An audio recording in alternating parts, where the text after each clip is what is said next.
Hello, everyone. Welcome to Small Talk. Well, today's guest is, well, one of these multi-talented people. He's the owner-operator at Nathan Turner Music Lessons.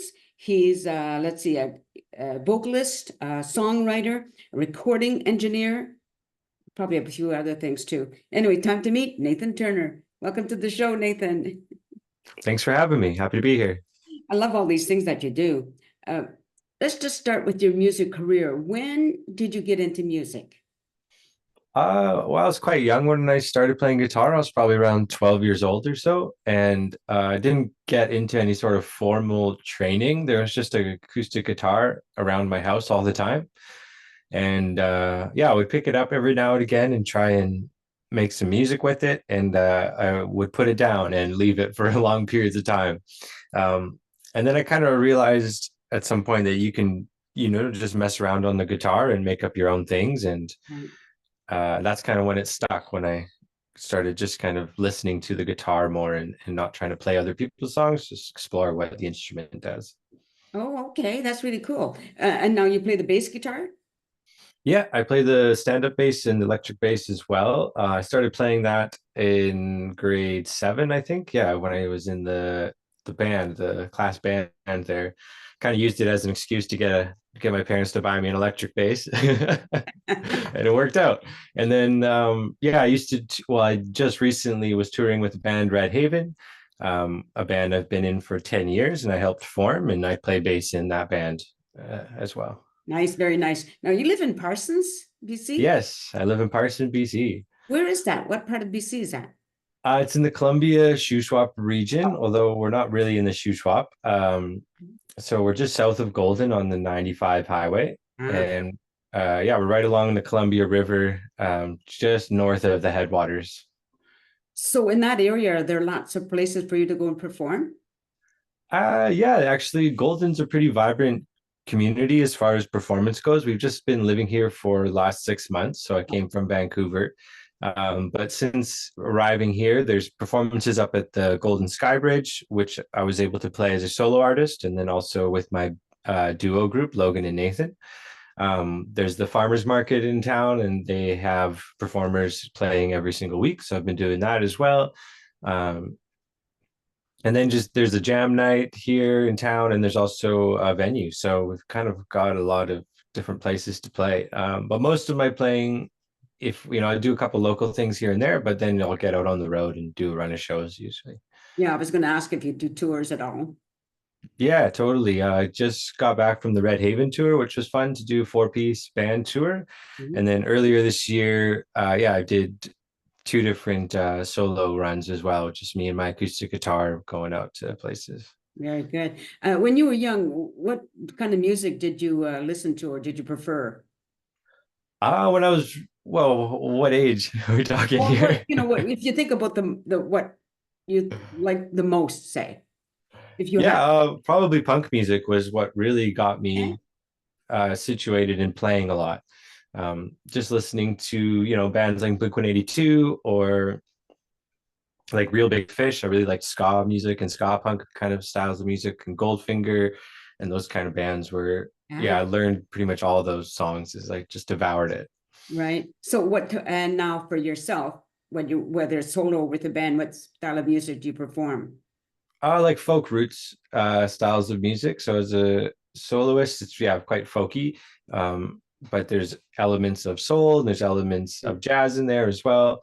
But it's still, based around an acoustic guitar and singing. So it's, Yeah. yeah, I got the folk vibes. And then with the band, we kind of branch out to being lots of different things. It can get pretty heavy, but we can also do like train beat kind of style stuff. And yeah, we can get funky. So we're kind of all over the place with that. But yeah, I always just call it roots music, things that are based in, blues and jazz and swing and folk and acoustic guitars. And Right. yeah.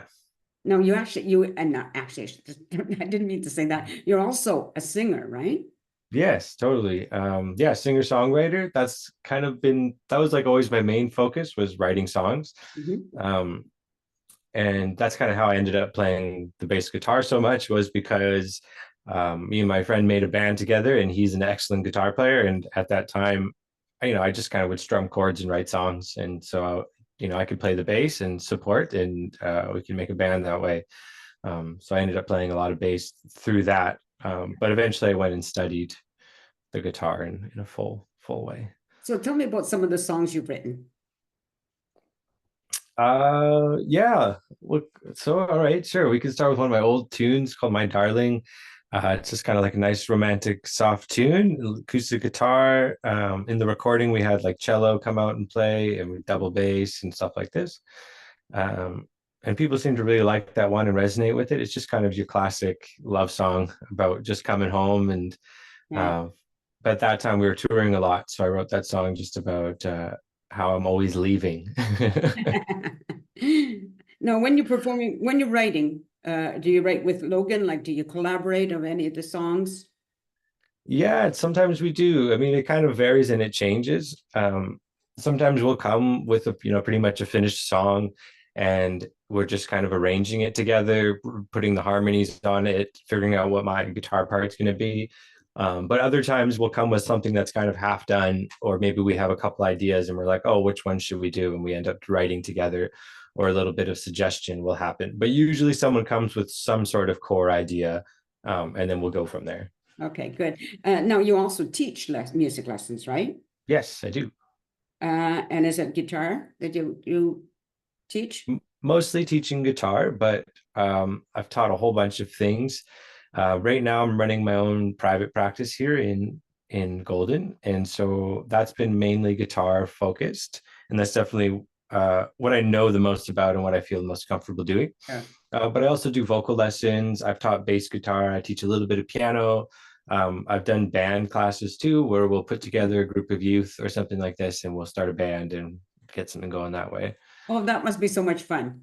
Yeah, it's been a blast. A couple of years ago, I got to work with the city of North Vancouver, Mhm. and we got 8 youth together. I believe it was 8, maybe it's 9. But we put a little band together. They had to audition for it and everything, and we spent the summer practicing, learning about being in a band and writing songs and stuff like this. And then we also went around and bussed all through Lower Lonsdale. So much fun. You know, when I was with the Optimist, I was with the Optimist Club for a while here in Chilliwack, and they used to give bursaries not for the children in the academic world, but I said, what about those other people, those artists, you know? So Hmm. we started getting young people to perform. Like they had to their song, they had to write a song and perform it, and it had to be an optimistic song because that's what Optimist is about. And it was so much fun to look at the raw talent of these young people was just fantastic. So you Hmm. must see a lot of that, right? Yeah, absolutely. The kids in that troop specifically were extremely talented. And yeah, we wrote a really cool song. We got to record it all. And then they got to do this big performance at the shipyard at the end of there on the big main stage with like full sound and everything. And people loved it. They were dancing and cheering them on. And yeah, they were quite a talented group of young folks, like really great voices, really great players. Yeah, I was really No, very impressed. nice. Now you were there formerly, at the Performing Arts, you were a coordinator, right? Let's see what it says. Yeah, in the past, I've done some performing arts coordination. I think I worked for a couple different nonprofits. I was working for first got into that working for a company called Youth Fusion. They're a nonprofit, Mhm. and what they do is they take kind of anyone from any discipline that's kind of fresh out of college or maybe in the middle of their college experience, and we'll put them in a remote community that has limited access to, it can be anything. Like there was folks there with like robotics degrees, with science degrees, with arts degrees, with music degrees, with film degrees. Like it was really quite a vast program, so Right, it's not just specific to the arts, although arts is a big part of it.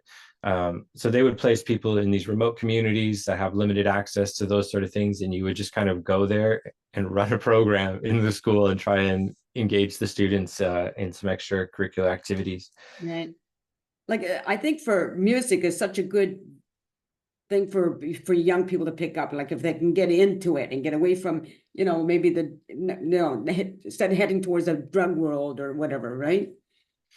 Yeah, absolutely. I mean, music can be such a big sanctuary and also like a huge there's a huge community Yeah, of people that you just get access to when you become a musician and you get out there and perform and put yourself out there. Like, I've met my best friends through music. I met my fiance through music. Like, it's all come from being involved in music.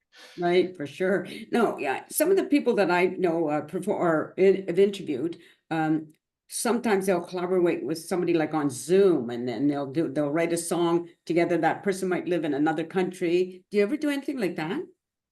No, I haven't done that yet. I haven't done a lot of collaboration over Zoom. We've done a little bit of like sending things back and forth. Like I might record as a like recording engineer or something, I might send tracks off to someone who plays like the pedal steel or the bass or something like that if I want to get them to play on it, and they can do that themselves in a Mhm. remote way. But usually I'm always trying to get in the room with people and work face to face. Yeah. Okay, now this is going to air, I think, around the 18th or the 20th of September. So knowing that, do you have anything coming up after that date? Like tour? No, I actually don't. I think, well, actually, we're solidifying a solo tour right now. So there might be some solo dates happening to Calgary, Drumheller, Banff area at the end of September. We're just solidifying some last minute details, so I can't say anything for Okay, certain at the moment, but yeah, I can look out for that. right. Now, do you book the gigs or do you do it in collaboration with Nathan? Was it not Nathan? What was his name? Logan. You're Nathan. Do you, Yes, I'm Nathan. Logan's my partner. yeah. She's a great songwriter as well. Um, Who books the gigs?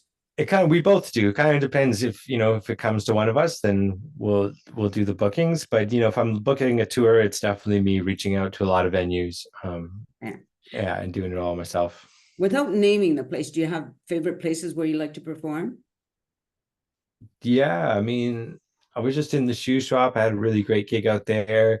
I've been having great gigs in Kelowna, which has been interesting because in the past we haven't had a really good time there. Okay. But the last two times I was there was really great. Um, yeah, and then just getting to go out to the islands just this past time with Red Haven was really amazing. I love playing out on the islands, and the people out there are just really receptive to music, and we have a lot of old friends out there, so it Right. becomes a really Now, I great thing imagine to some do. of your music's on YouTube.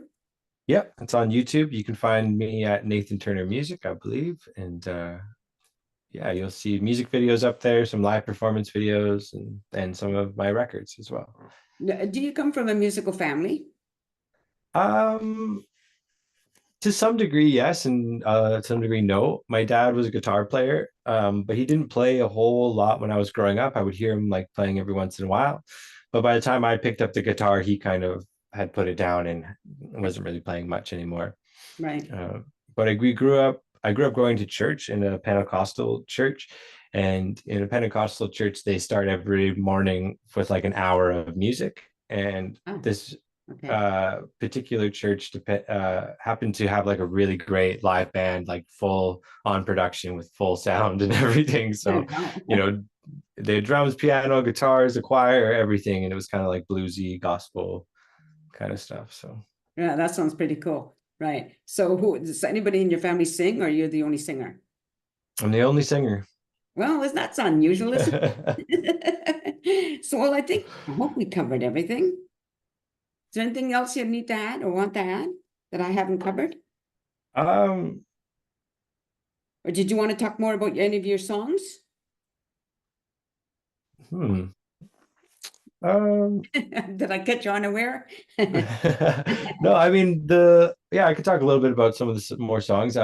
The EP I put out in 2022, Nocturne for the Salty Moon. I was really proud of that record. I got to work with really great musicians on it. And just really enjoyed the production process of working with horns and flutes and things like this. And so if people are gonna look for something, I'd look for that to listen to what I do, or listen to some of the Logan and Nathan uh, records as well. Really proud of those as well. Oh, and I forgot we to ask you about being a recording engineer, right? Yeah, so that was my first formal music education. Right out of high school, I went to Pacific Audiovisual Institute and learned how to be a recording engineer. It was a really cool school. There was only 30 of us, in the class, and we get to work at Blue Wave Studios, which is no longer there, but it was an incredible professional facility with, full on 2-inch tape machines and API console and all the Neumann microphones you could want. And it was just an amazing space. Yeah. So I learned how to record there, and I also met my bandmates through that process as well. So I was interning at a studio called Fader Master Studios, and my bandmate Brendan from Red Haven was also an intern there. And so we met and started a band. And that's what got me into like the touring scene and playing more and performing more. But I kept going as an audio engineer and ended up as the house engineer at Monarch Studios, which is a Okay. great studio in East Vancouver. That's run by Tom Dobransky, who at one point was in the Zolas, and he's made records with Said the Whale and those kind of bands, and We Are the City and stuff like this. Right. So I got to work at that studio for a number of years, and I got to work on some really incredible records and also work with some really great producers and recording engineers like Howard Rudderkop or Lisa Pangsang, and just learned a whole lot about that process and being in that world. Right. Eventually I did step away from the studio, mostly to be on the road and to be touring and performing more. It just kind of took it just kind of took over and became the main thing. So I went with it, and now I have like this small space here that we're in. I've been making some records in here. I recently had a band called Oh Pray Tell come out. They're three women who sing beautiful harmonies. Then they have this like stomp, clap, percussion with really minimal instrumentation. So it's mostly focused around the three voices. Right. Um, but they also do like bass and banjo and stuff like this. Pretty cool. So yeah, that was the last thing we made, and we just made it in this room. And same with like the Logan and Nathan records as well. Like Logan and I made them just in a small room, similar to this one, not this one because it was in Vancouver, but yeah, we're just doing it ourselves. So now I'm running this small studio here in Golden and having a couple artists, mostly singer-songwriter style people come out and make records. It's nice now there. Like, I call where I'm sitting. This is usually should be my dining room, but I call it my Zoom room. Yeah. And I can do it on Zoom. I can have a guest come and sit beside me. So it's kind of nice these days that you can just do your own thing. You don't need the big, expensive equipment or a big studio or whatever, right?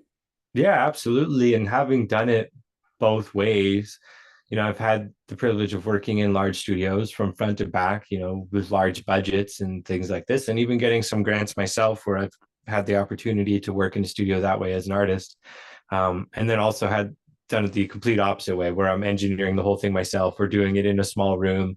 It's all the gear that I can afford to have. And Yeah. and I've actually been happier with, some of the results I get just doing it on my own in our own spaces. But I think it's still, I feel like with that stuff, it's less about the gear and it's more about the people that you're working with and I can doing it on totally that. relate. Yeah, because originally when I started, there was like 3 cameras set up, right? Like, so an editor, a director, all of that stuff, and that was just me, and it's cool, right? Yeah, You can set your own hours, your own time, whatever. It's just wonderful. absolutely. Anyway, I should shut up. It was your interview.